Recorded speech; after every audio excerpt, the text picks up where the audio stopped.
I never imagined my quiet retirement years would turn into something straight out of a legal drama. But that's exactly what happened when my HOA decided to pick a fight over a patch of grass behind my home.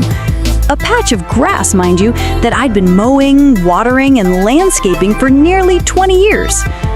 The trouble started when a new board took over. Freshly retired, overly enthusiastic, and armed with clipboards.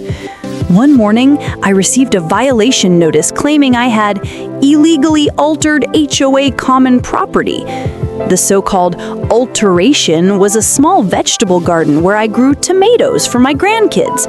Nothing fancy, nothing new. But they insisted it violated the bylaws. When I pushed back, they doubled down. Fines started arriving weekly. Then came the certified letter.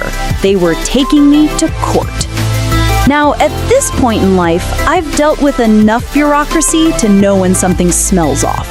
So I dug up the property records, documents I hadn't looked at since the Clinton administration. And that's when I found it. A tiny, handwritten notation on the original plot map.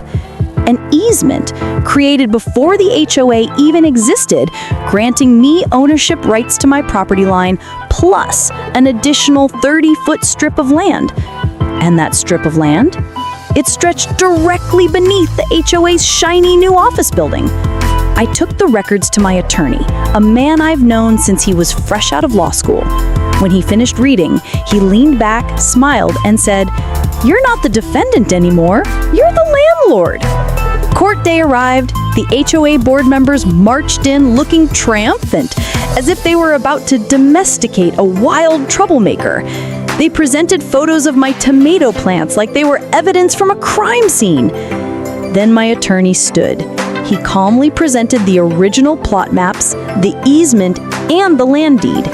He pointed directly at the HOA president and said, "My client owns the land your office is standing on. In fact, you owe him back rent."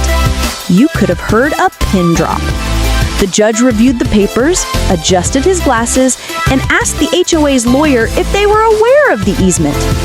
The man looked like he wanted to sink through the floor. They weren't aware of anything. They hadn't even checked. Within minutes, the case was dismissed. But the fallout, that was the real show.